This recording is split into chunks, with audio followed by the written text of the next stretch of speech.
আসসালামু আলাইকুম। দেখো এই যে ল্যামের যে সূত্রটা, সেই সূত্রটা হচ্ছে যে এই যে প্রমাণটা, এটাকে আমরা ভেক্টর নিয়মে প্রমাণটা করব।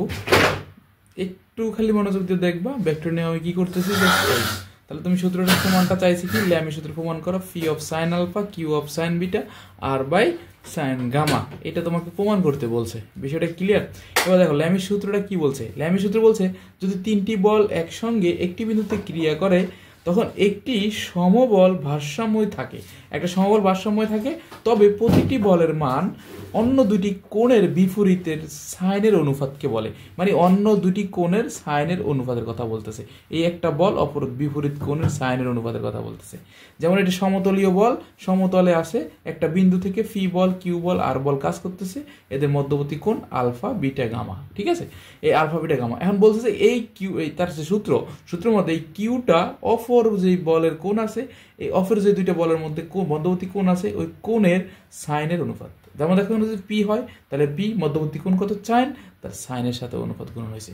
এখানে যদি কিউ হয় কিউ সাইন অফ বিটা, আর যদি হয় আর উপরে কি সাইন অফ। ম্যাথ করছে যখন, তখন সূত্রটা ক্লিয়ার হয়ে গেছে। যখন ম্যাথের সময় আমি সূত্রের কথা বলছি তখন কিন্তু সূত্রের কথা ক্লিয়ার।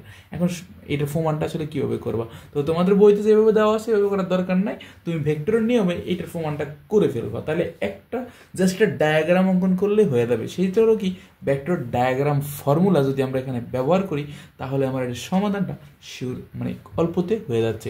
জাস্ট তোমাকে মনে রাখতে হবে এই ভেক্টরের ডায়াগ্রামের চিত্রটা আসলে কি, ভেক্টর ডায়াগ্রামটা আসলে কি।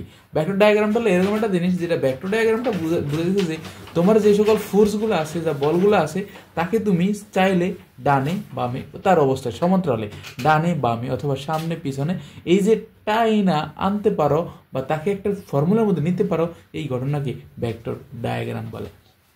এখন সেই অনুযায়ী আমি ভেক্টরের ডায়াগ্রাম অনুযায়ী এই ফোর্সগুলোকে, যে একই আবার ভেক্টরের কথা আছে সমতলীয় বলের মানে একটা তলে থাকতে হবে। যদি এরকম একটা দাঁড়ানোটা ফোর্স থাকে তখন আবার হইতো না। যদি সমতলীয় বলের কথা বলছে তার মানে এই সূত্রটা এখানে ব্যবহার করা যাবে। ওকে, তাহলে আমি ভেক্টরের নিয়মে এই জিনিসটার সমাধানটা করি। তাহলে ভেক্টর নিয়মে দেখো আমি এই আর ডিরেকশনের এই ফোর্সটাকে যদি চিন্তা করি, আমি যদি এরকম একটা ফোর্স আছে তাহলে এইখানে একটা ফোর্স দিলাম, যে হচ্ছে ভেক্টর ডায়াগ্রামের নিয়মে এইটা একটা আর বল দিতে পারি না, এই অনুযায়ী আমি এখানে একটা বল টানলাম, আর টানা দেয়। ওকে, এটা তখন টানা দেয়। দেখো এই বলটা আর এই বলটা দেখতে একই রকম। ওকে, এবার এই বলের মানে এই যে আর বলের সাথে ফি বল আছে কোন করে আর বিটা কোণ, তাহলে আমি কি করলাম, এই ফোর্সটাকে টাইন এখানে নিয়ে আসলাম, নিয়ে আসা যায় না? দেখো, অথবা এইদিকে নিয়ে দাও তুমি, এই যে ফিটা একটু পিছনে আনছো, তাহলে কি ঘটনাটা এমন ঘটে না? দেখো তো, আমি কি ফিটাকে এভাবে আনতে পারি না? আনতে পারি কিনা দেখো। তাহলে দেখো এই যে কিউ বলটা আছে না, পিছনে টান দাও, সমান করে এদিকে নিয়ে আসো, অথবা এদিকে নিয়ে আসো, এদিকে দাও। এই ফিটাকে যদি তুমি এইদিকে টাইনা নিয়ে আসো, এই আমি এখানে দিতে বেটার হয়, এইখানে যদি দাও ভেক্টর, এটা ভাব। তাহলে ভেক্টর নয় ফিটাকে এখানে নিয়ে আসলাম, তাহলে এর মাথার সাথে আটকে গেল। এই যে পিটাকে এখানে টাইন এখানে নিয়ে আসলাম, আর কিউটাকে কী করবো, এদিকে টানতেছি না, এভাবে টাইনে নিয়ে আসলাম। তাহলে ঘটনাটা কি এমন ঘটে কিনা দেখো, এটা কিউ, এটাকে আমি একটু বড় করলাম, আর সমস্যা আছে নাই, তারপরে এটা কিউ। তাহলে এই যে ভেক্টর নিয়মে আমি ডায়াগ্রামটা অঙ্কন করলাম, আরটাকে এদিকে নিয়ে এলাম, আর ভেক্টর নিয়মে এই ফোর্সগুলো আমরা টানতে পারি, এদিকে আনতে পারি, এদিকে যেতে পারবে, কিন্তু এটা তাই এরকম সোজা হইতে পারবো না। মানে এই ধরনের ঘটনা ঘটতে পারবে, অথবা পিছনে বা সামনে আসতে পারবে। এই ফোর্সটাও একই হিসাব। তো দেখো তুমি এই ফোর্সটা এদিকে আসছে না, এই অনুযায়ী সামনে এইটুকু আইলো না, আনাতে। আবার কিউর বিষয়টা এদিকে আনো পিছনে আইলাম, এদিকে পিছনে আনতে পারলাম, সমান দাগে নিয়ে আনলাম, এবার একটু পিছনে আনলাম, মিলাই দিলাম, আর সাথে মিলে গেল। ঘটনা বুঝছো? এতটুকু যদি বুঝে দাও তাহলে কিন্তু প্রমাণের অনেক কাহিনী শেষ, যদি তুমি ডায়াগ্রামটা অঙ্কন করতে পারো।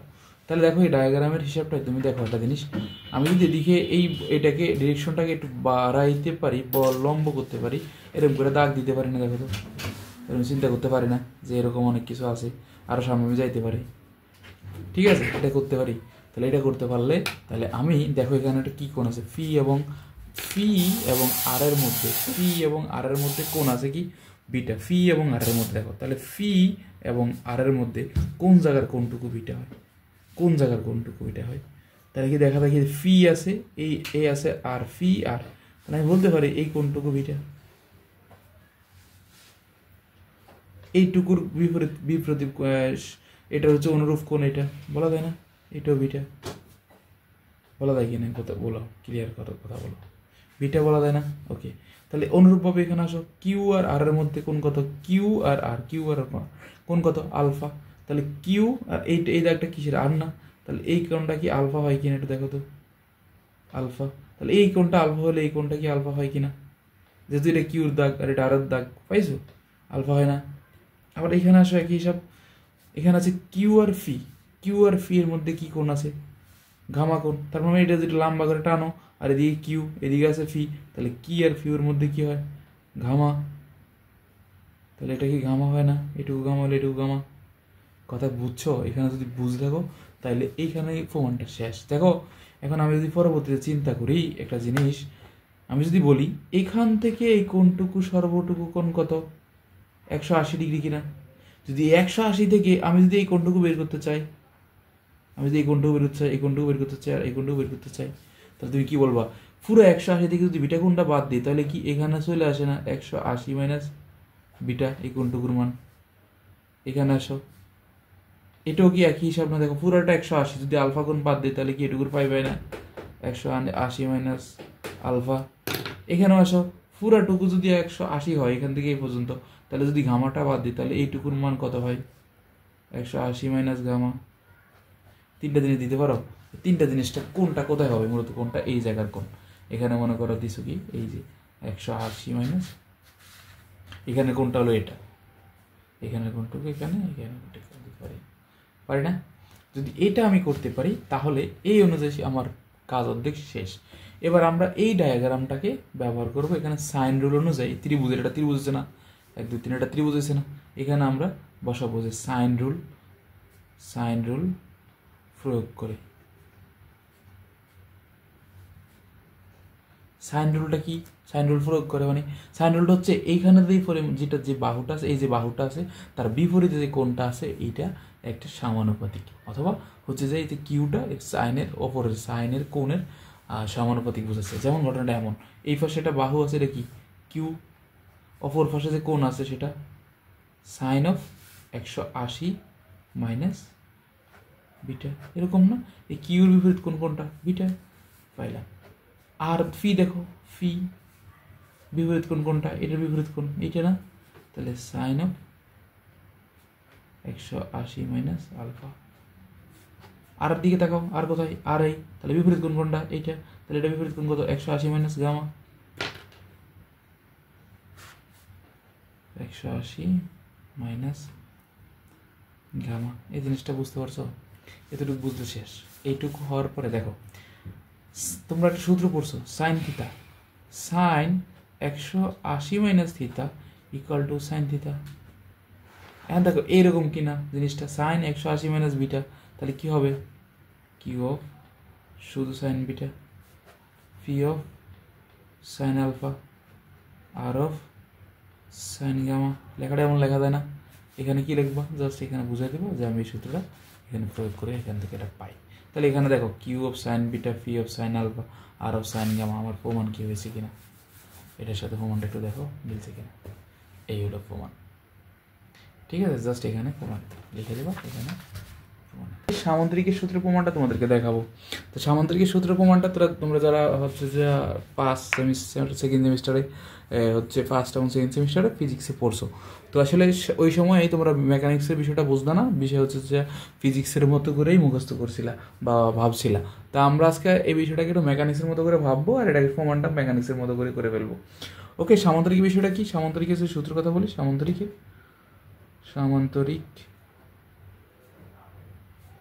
সূত্রের প্রতিপাদন অথবা প্রমাণ যাই বলি, এরকম আসে না? এরকম একটা কোশ্চেন আসে, এরকম কথা বলে। তাহলে সামান্তরিক জিনিসটা কি থাকে? তাহলে সামান্তরিকে মেকানিক্সের ভাষায় যে সামান্তরিক আসলে কাকে বলে, তোমার সামান্তরিকের সংজ্ঞাটা দাও কি? কোনো একটা সুনিহিত বাহু হতে, কোনো একটা বিন্দু হতে আমরা যদি একটা পি বল টানি, অপর প্রান্ত থেকে আবার যদি কিউ বল টানি, এর মধ্যবর্তী যে একটা কোণ থাকে, এই কোণটাকে আমরা এই দুইটা বলের লব্ধির মান ও দিক প্রকাশ করাতে পারি, সেটা হচ্ছে সামান্তরিক। ওকে, তাহলে এটা হচ্ছে আর। ওকে, এই যে মধ্যবর্তী কোণ ফি আর কিউর মধ্যে একটা কোণ আছে না, এটা হচ্ছে আলফা। আর এই যে এটার মান মান দিবে একটা, আর থিতাটা এখানে একটা থিতা থাকবে, ওই থিতাটা হচ্ছে কার মান, এই যে এটার মান দিছে, আর হচ্ছে দিক হচ্ছে থিতা, বিষয়টাই। তাহলে তোমরা এটা প্রমাণটা শুরু করো কীভাবে, দেখো তুমি এখান থেকে এখন দেখো এটা সামুদ্রিক, দেখো এটা এই হলো যে সামুদ্রিক মূল সত্য, বা আমরা যদি মেকানিক্সের ভাষায় বলি কোনো একটা সুনিত বাহু থেকে ফি এবং কিউ দুইটা বল দুই দিকে যাচ্ছে, তার মধ্যবর্তী আর বলটাই দুইটা বলকে নির্দেশ করছে থিতা কোণে, তার মান ও দিক পরিদর্শন করছে বা দেখাচ্ছে। এটুকু হচ্ছে মেকানিক্সের ভাষায় কথা। তো দেখো এটা যদি তোমার প্রমাণ করতে চাও, তাহলে তুমি তোমার ওই যে মেকানিক্সের এই সামুদ্রিক যে সূত্রটা আছে সূত্রটা লিখবা, লেখার পরে বা পরবর্তী কার্যক্রম চালাবা। এখন দেখো এখানে আমি কি এরকম করতে পারি না, যেহেতু সামুদ্রিক কথা বলছে তাহলে আমি এটাকে যুক্ত করে দিতে পারি না, এইভাবে যুক্ত করে দিলাম, সমস্যা আছে এরকম যুক্ত করে দিলাম, হইলো? তাহলে এটা যদি পি হয় তাহলে এটা কি পি না, এটা যদি কিউ হয় এটা কিউ না, এতটুকু ক্লিয়ার? তাহলে সামুদ্রিক হলো না। এবার সামুদ্রিকের আমার দরকার আর এর মানটা, আমার আর এর মানটা বের করলে আর এর মানটা হচ্ছে মান, আর থিতার মানটা বের করতে পারে, এটা হলো দিক। তাহলে আমার টোটাল এই সূত্র থেকে প্রমাণ করার টার্গেট হলো আর এবং থিতা বের করা।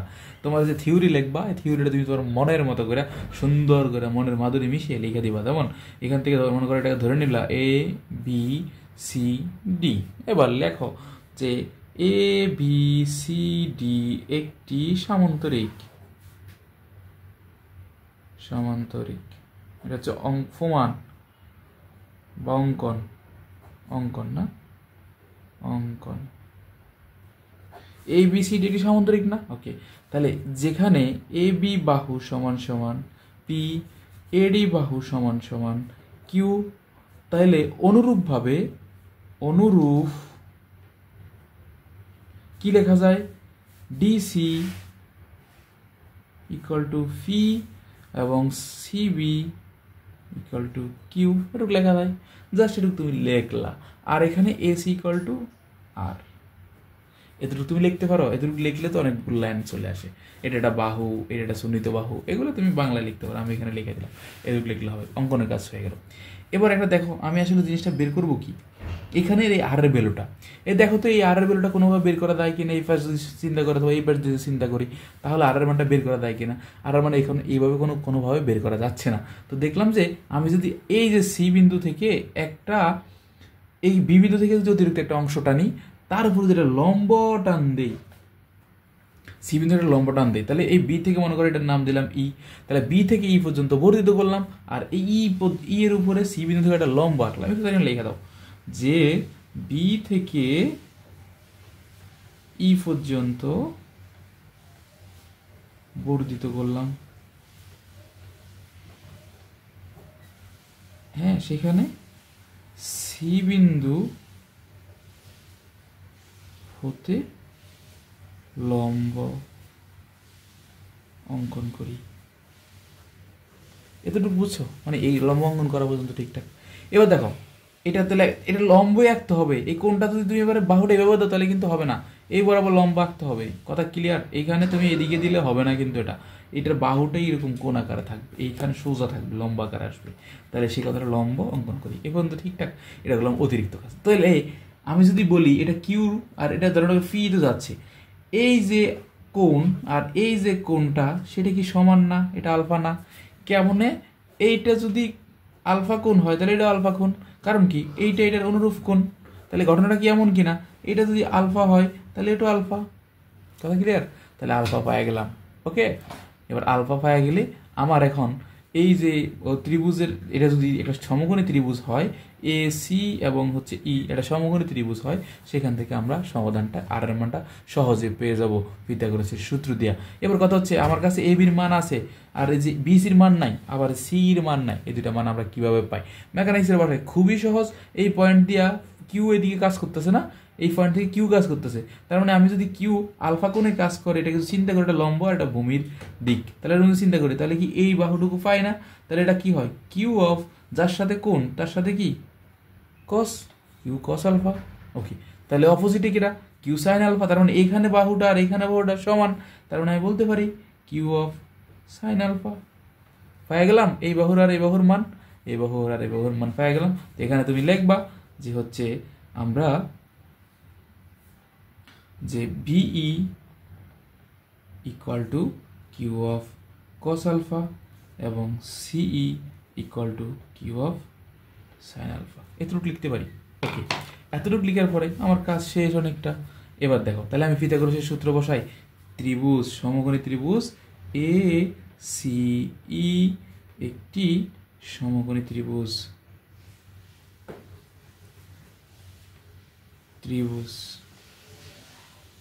তাহলে এ ও ই একটি সমকোণী ত্রিভুজ, এই ঘটনা লেখা যায়। তাহলে সমকোণী ত্রিভুজের সূত্র কি? পিথাগোরাসের সূত্র মারি।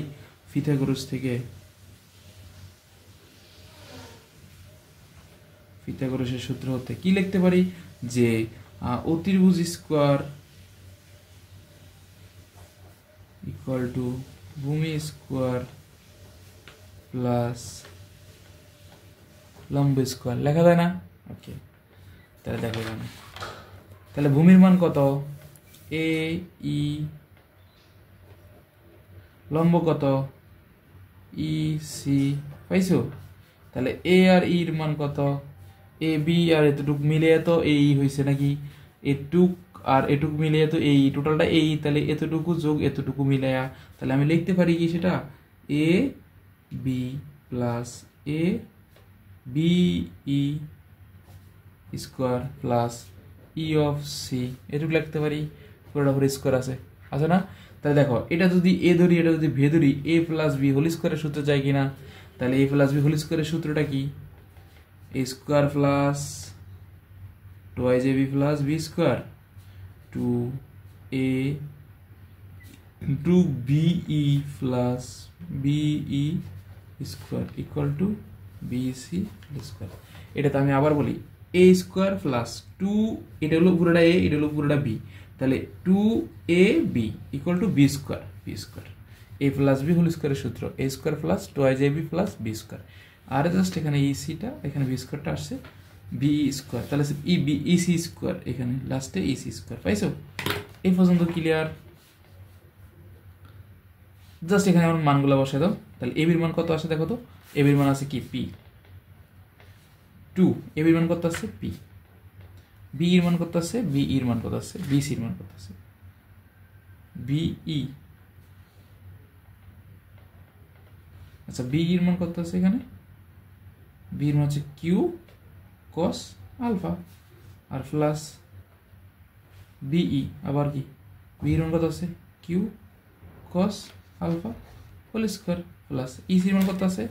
ইসির মান কিউ সাইন হোল স্কোয়ার। এরকম না? সেরকম দেওয়া আছে কিনা দেখো।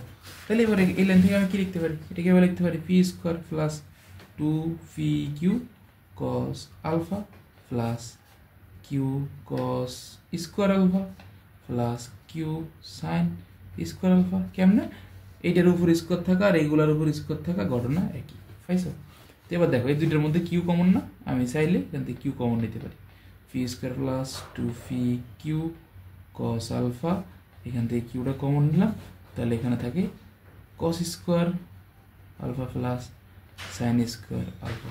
তাহলে আমরা জানি sine square plus cos square, sine square theta plus cos square theta equal to 1। এই সূত্রটা আমরা জানি না? Sine square theta plus cos square theta equal to 1। এটা যদি জানি তাহলে এই রূপ মতো কিনা এটা দেখতে, তাহলে এটার মান সরাসরি কি বসানো যায়? 1 বসানো যায়।